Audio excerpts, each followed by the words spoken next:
everybody, it's your pal Ron Howard from xTreme Sequences, bringing you another Monday Minutes. Look, I'm not here to convince you what type of computer to buy. I'm not a Mac fanboy. I'm not a Windows fanboy. I'm just a fanboy of any computer system that gets the job done quickly and gives me less headaches. Today, we're going to talk about optimization for performance with xLights as the main feature. I'm not trying to make your editing software faster or anything else. I just want to focus on xLights and some things that we can do to make it save faster, possibly render faster. You've seen lots of tutorials out there about how a computer works, the brains, the CPU, the graphic processing unit, the GPU, RAM, hard drives, this, that, and the other. But the reality is we can do these tutorials and tell you best recommendations and just say, go get you an M2 or an M1. And you're like, oh, I got to go learn a whole new computer system. Maybe, maybe not. I think there are some specific requirements if you're trying to spend that kind of money to boost your performance with xLights. If you're working with a bigger show, it certainly is a consideration. If you're working with Windows 7, Intel, and Celeron, and some older stuff with mechanical hard drives, I'm just going to ask you, stop it. Get yourself a computer that has an SSD drive at minimum. It's important. The write and read speeds of a drive will be one of the most critical things you can do to improve performance with xLights in mind. If you're going to have a drive for your computer and it's 256 gigabytes, but you're also doing video and tons of photos with your family outings and this and that and the other, you may run out of space. So that's okay.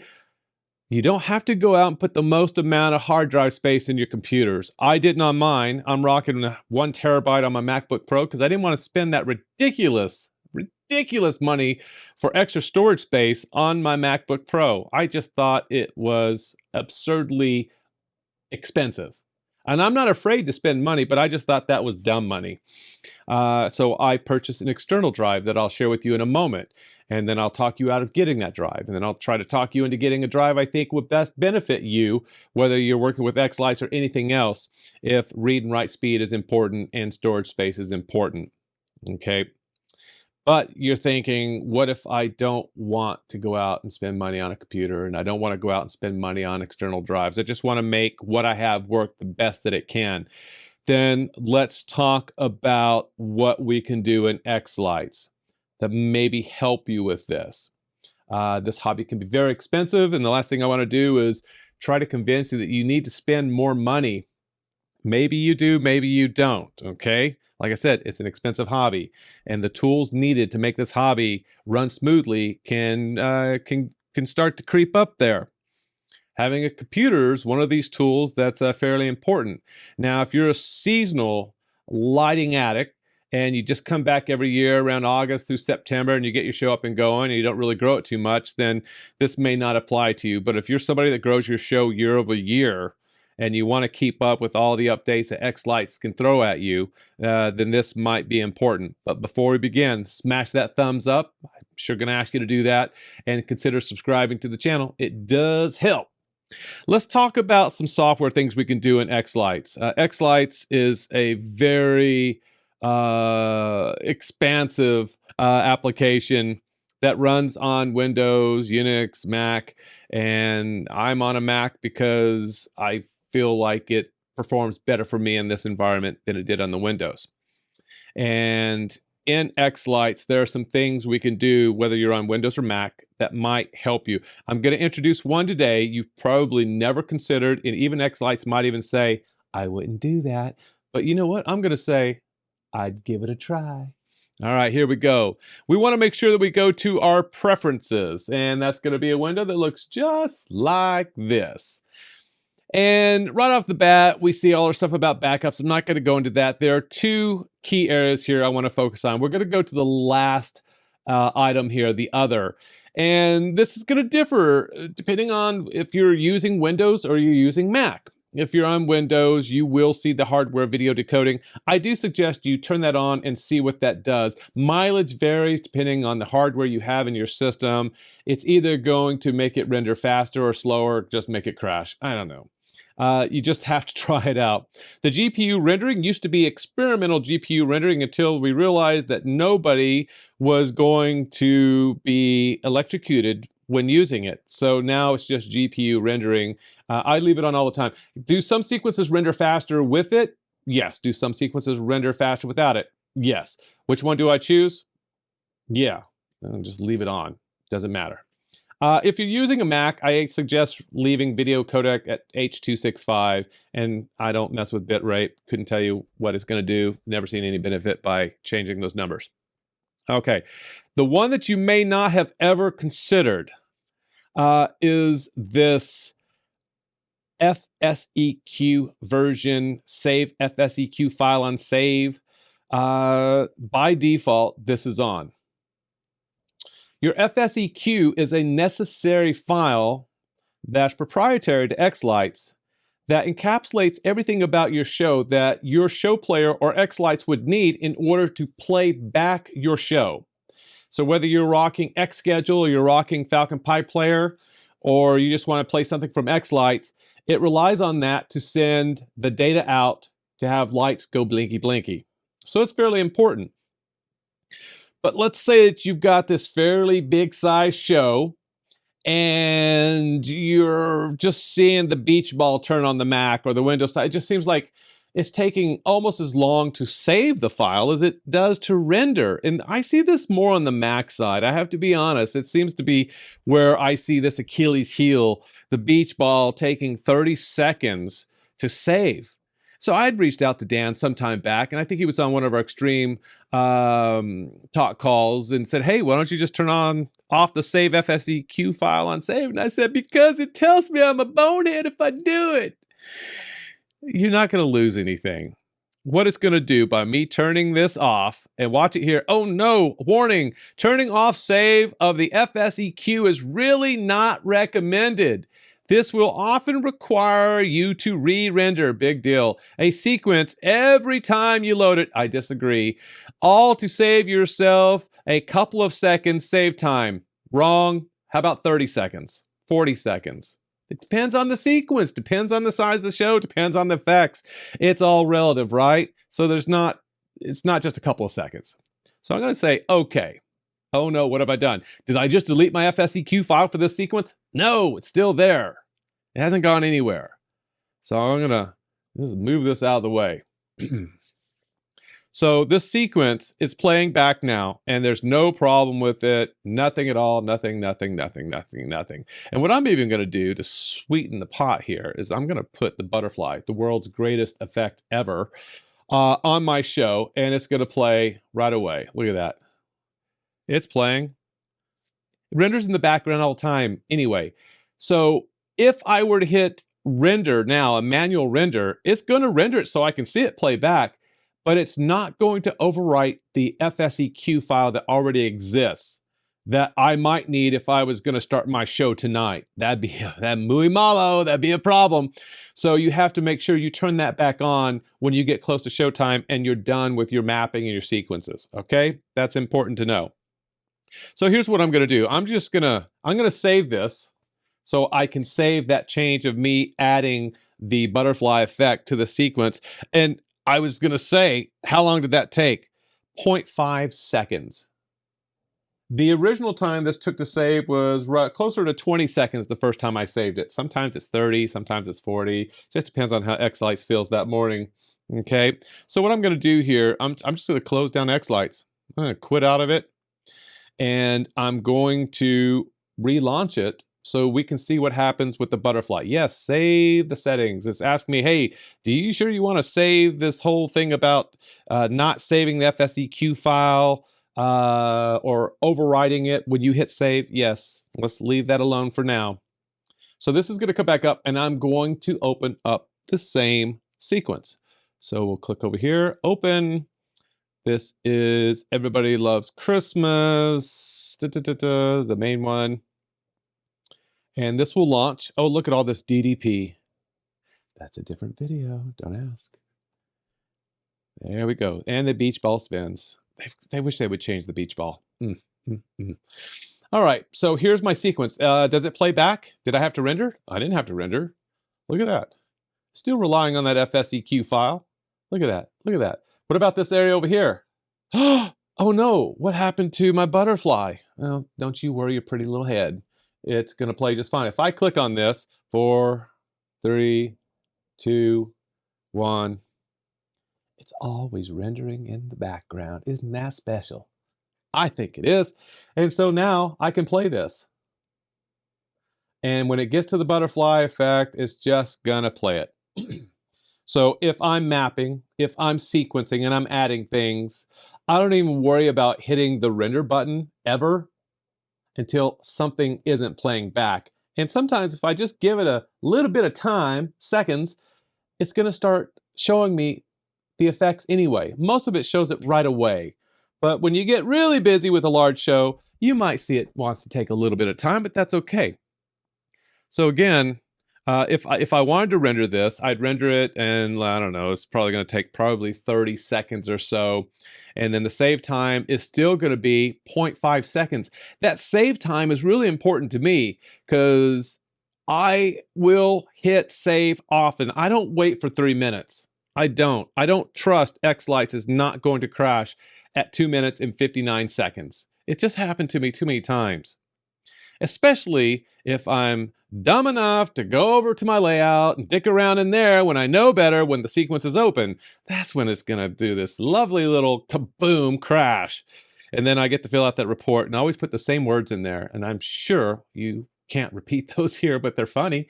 Anyway, so that took 35 seconds to render, and if I hit save, it takes, boom, done, 0.5 seconds.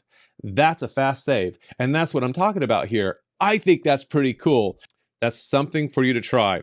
I am also using render cache. If you're going to use render cache, it will speed up the render time, render, not save, render, that processing time, anywhere from 30 to 50%. But remember that first render, you're not saving any time. It has to go through the full render because it's building the render cache files. In fact, it probably takes longer because it's got to build all those files. It's your next render, you'll see the benefits of that. But if you don't have enough hard drive space and good fast hard drive space, then I wouldn't even consider it, because the juice is not worth the squeeze when it comes to the amount of storage render cache is going to take from you. It's going to rob it from you. No return on investment except 30 to 50% savings in the render if that's important. But again, you better have some hard drive space, and I would suggest fast hard drive space.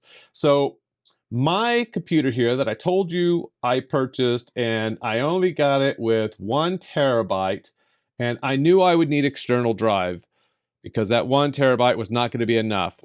So I wanted something that I could just store files on when I was done with them. Project files, other things. All of my important business files go on a NAS system, and it's running RAID 10. It's backed up, and then I also back up with Backblaze. So I have lots of protection there. But for daily work, I picked up this a couple years ago. This is a SanDisk 4 terabyte Extreme Portable SSD. It's rated at 1050 megabits per second. Does that mean it's going to go that fast? No, not necessarily. Okay. And this has been a great drive. And then after I tested the M.2 series of a Studio, then sent it back because it wasn't any faster than my M1, I decided to do some snooping online to look for something else. And I found this bad boy right here, and this is what I would recommend for you. And it's at a great price right now. 4 terabytes, Western Digital Black, solid state drive, Gen 4, up to 7,300 megabits per second. Is it going to go that fast? No. That's like your tires being rated at 250 miles per hour, but you driving a Yugo won't even do over 50. Yeah, you see how that works? Just because it can doesn't mean it will. That's the same thing when we talk about speeds on SSDs. But this is pretty fast. Now, one thing you have to remember, just like having a great Pixel controller, it needs an enclosure. And this happens to have a little DIY project for you written with your name all over it. And this thing is super cool. This is the Case's 40 gigabits per second M2 NVMe SSD enclosure for $139. Seems expensive, right? But you can put up to 8 terabyte in it. I have the 4 terabyte in mind because it's a little bit faster. And it will take you longer to take this out of the package from Amazon than it will to put it together, because you're going to use 4 screws. You're going to pop your SSD in there. You can put some thermal tape at the top, and then you got to plug it in and be done. And this has been really, really fast. So let's look at some speeds here so you can see sort of what I'm talking about. I'm going to bring over a tool that I like to use. I don't think you can get this on Windows, but you can use any disk speed test. This is Blackmagic, and I am going to run this on the hard drive built into my computer. And so this is the SSD that's built in.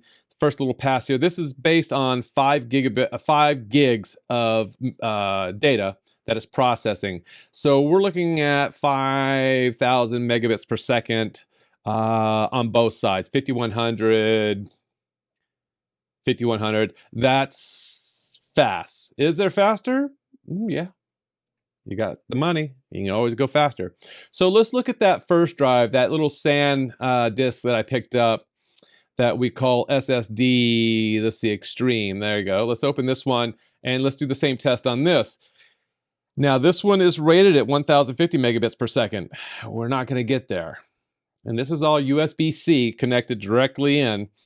And well, it's connected to a hub. Doesn't matter. Into the hub or not, it's going to be just as fast. So we might get up to 700, 800-ish. Is this a bad drive? No. But for the money, I think you can get a much better, faster drive than buying this. This is great for storing video files, but you're going to see that little line take longer to finish writing and reading it. Okay, let's stop that. Let's look at the latest one, which is with the cases enclosure and the Western Digital Black 4 terabyte. And this one is appropriately called Stinky. Let's see how Stinky does. Don't ask me. I'm weird, okay? Let's see. Here we go. That first initial write doesn't count. Here we go with the read. It's going to be speeding up here. 27, right at 2,800 megabits per second. A lot faster than 800. Not as fast as the internal SSD. But with this drive, you could put your render cache on this and fly. You could put backup files on here. You could run Final Cut Pro and video editing software and scratch disk. You could do a ton of things with this. This drive is probably faster than a lot of drives that might be built in Windows. Who knows? Test yours out and see. But this is super fast, and you gotta love it. So this is something I would recommend. I'll put the links in the description so you can go check out both of these on Amazon and make up your own mind. It's very important. Well, let's get real here for a second. I think it's important that you have to do some of your own homework. These tutorials could be great. They're sort of just a catalyst to get you started, to maybe pique your interest in further exploring options. And that's what all tutorials should be. They should not be, this is the only way to do it, just do it this way. It's great, and if it works for you, fine. But a lot of times I see questions in these groups and forums where it's like, hey, what kind of computer should I get? I don't know. What do you want to do with it? Well, I want to run xLights. Well, that's great. What kind of show do you have? It's RG. Okay, hold on.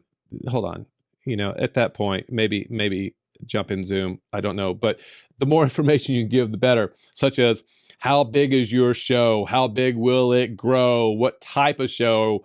You're running panels, a lot of HD stuff. The more information you can give to the group when you ask questions like this, the better feedback you'll get. And then you just be prepared. You're going to get a ton of feedback. Some people are going to tell you minimum 16 gigs of memory, minimum 32. I'm rocking 64. Then some propellers go, well, I've got 128 and I never had any problems with my computer. Congratulations on all your frickin' success, sir. Nobody cares. Nobody cares. Nobody cares. It's different for everybody. Don't go out and spend stupid money unless you got stupid money to burn. And then at that, then go do it. It's just, you just have to make some informed decisions, and hopefully I can help you save a little bit of money and not needlessly waste money in areas like Apple storage. It's just ridiculous. They should, I don't even want to say it. Anyway, that's the whole goal here. Show you some things you can do with software to make your experience in xLights a little bit faster on the save side, on the render side, and some options for external drives that might keep you from spending all that wasteful money on internal drives, and you know, have fun with the hobby. This has been a good one. It's been crazy, right? I'm Ron. This has been Monday Minutes. See ya.